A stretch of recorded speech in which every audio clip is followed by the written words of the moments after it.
নমস্কাৰ অতি মৰমৰ ছাত্ৰ ছাত্ৰীসকল, তোমালোক সকলোকে ইউটিউব চেনেল লাৰ্নিং পইণ্ট আসামৰ অন্য এটা নতুন ভিডিঅ'লৈ স্বাগতম জনাইছো।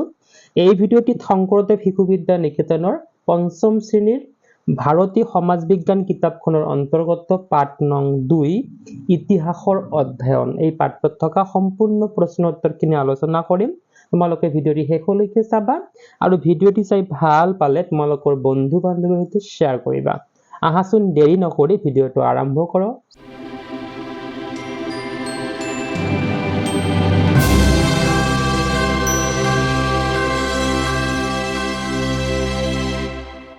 সোৱা পাঠ নং 2 আৰু পাঠৰ নাম হৈছে ইতিহাসৰ অধ্যয়ন।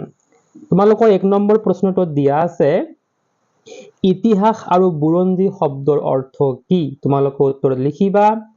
ইতিহাস শব্দটো সংস্কৃত ইতিহ শব্দৰ ৰূপান্তৰ। ইতিহৰ অৰ্থ হল আগেৰে পৰা চলি অহা। এতেকে ইতিহাস বুলিলে অতীজৰে পৰা চলি অহা কথাবোৰকে বুজায়। বু আৰু ৰঞ্জ শব্দ দুটা মিলি বুৰঞ্জী শব্দটো গঠন হোৱা বুলি কোৱা হয়। টাই ভাষাৰ শব্দ বুৰ অৰ্থ হল পুৰণি কথা আৰু ৰঞ্জ মানে হল বৰ্ণনা, অৰ্থাৎ পুৰণি কথাৰ বৰ্ণনা থকা পুথিখনে হৈছে বুৰঞ্জী। 2 নম্বৰ প্ৰশ্ন দিয়া আছে ইতিহাস পঢ়িলে কি কি লাভ হয়? তোমালোকে উত্তৰত লিখিবা।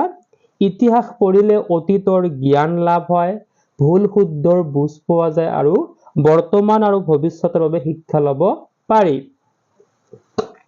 3 নম্বৰ প্ৰশ্ন দিয়া আছে ইতিহাসৰ সমল বুলিলে কি বুজা? কেইবিধমান সমলৰ নাম লিখা। তোমালোকে উত্তৰত লিখিবা। ইতিহাসবিদসকলে পুৰণি সভ্যতাৰ বিষয়ে যিবোৰ তথ্য আৰু প্ৰমাণ লাভ কৰে সেইবোৰ ভালদৰে চালি জাৰি চাই খৰচি মাৰি তথ্য প্ৰমাণবোৰ অধ্যয়ন কৰে। এই তথ্য প্ৰমাণবোৰকে ইতিহাসৰ সমল বোলে।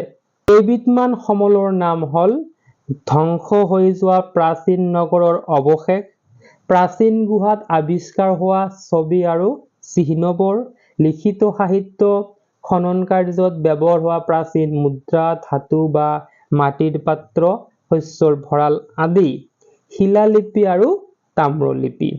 4 নম্বৰ প্ৰশ্ন দিয়া আছে সাধু কথাবোৰ ইতিহাস হয়নে? কাৰণ দৰ্শোৱা। তোমালোকে উত্তৰ লিখিবা। সাধু কথাবোৰ ইতিহাস নহয়, কাৰণ সাধু কথাবোৰ সঁচা কাহিনী নহয়, কাল্পনিকহে মাত্ৰ। 5 নম্বৰ প্ৰশ্নটো দিয়া আছে অতীতৰ কথাবোৰ জানিব খুজিলে আমাৰ মনত কোনবোৰ প্ৰশ্ন সততে উদয় হয়? তোমালোকে উত্তৰত লিখিবা। অতীতৰ কথাবোৰ জানিব খুজিলে আমাৰ মনত সততে উদয় হোৱা প্ৰশ্নবোৰ হৈছে অতীতৰ কথা মানে কিমান অতীতৰ? অতীতৰ সীমাৰেখা আছে জানো? পৃথিৱীত মানুহ আৰু জীৱ-জন্তুৰ সৃষ্টি কেতিয়া হৈছিল? মানুহ আৰু জীৱ-জন্তুৰ সৃষ্টি হোৱাৰ আগতে পৃথিৱীখন কেনেকুৱা আছিল? সেই সময়ৰ পৃথিৱীত বাৰু কি কি আছিল ইত্যাদি ইত্যাদি। ইয়াৰ পিছত 6 নম্বৰ প্ৰশ্নটো দিয়া আছে শিলালিপি আৰু তাম্ৰলিপি কাক বোলে? এইবোৰ আমাৰ কি কামত আহে? তোমালোকে উত্তৰ লিখিবা। শিলালিপি শিলৰ ফলিত লিখা কথাখিনিক শিলালিপি বোলে আৰু তাম্ৰলিপি হৈছে তামৰ ফলিত লিখা কথাখিনিক তাম্ৰলিপি বোলে। এইবোৰ ইতিহাসৰ কথা জনাত আমাক কি কৰে? সহায় কৰে। 7 নম্বৰ প্ৰশ্ন দিয়া আছে ভুল নে শুদ্ধ লিখা। ক নম্বৰ ৰঞ্জ শব্দৰ অৰ্থ হৈছে ৰং, এইটো সম্পূৰ্ণৰূপে ভুল, উত্তৰত লিখিবা ভুল। খ ইতিহাস আৰু বুৰঞ্জী শব্দ দুটা একে অৰ্থত ব্যৱহাৰ কৰা হয়, এইটো শুদ্ধ। গ নম্বৰ দিয়া আছে তামৰ ফলিত লিখা কথাখিনিক তাম্ৰলিপি বোলে, এইটো শুদ্ধ। তাৰপিছত ঘ নম্বৰটো দিয়া আছে মানুহে লিখাৰ কৌশল আয়ত্ত কৰিছিল প্ৰায় 2000 বছৰ আগতে, এইটো সম্পূৰ্ণৰূপে ভুল হয়, উত্তৰত লিখিবা ভুল। মানুহে লিখাৰ কৌশল আয়ত্ত কৰিছিল প্ৰায় 4000 বছৰ আগতে, নহয়নে বাৰু? তো এইটো ভুল হ'ব। তো মৰমৰ ছাত্ৰ ছাত্ৰীসকল এই পাঠটিত থকা প্ৰশ্ন উত্তৰ ইমানখিনিয়ে। ভিডিঅ'টি শেষলৈকে চোৱাৰ বাবে ধন্যবাদ।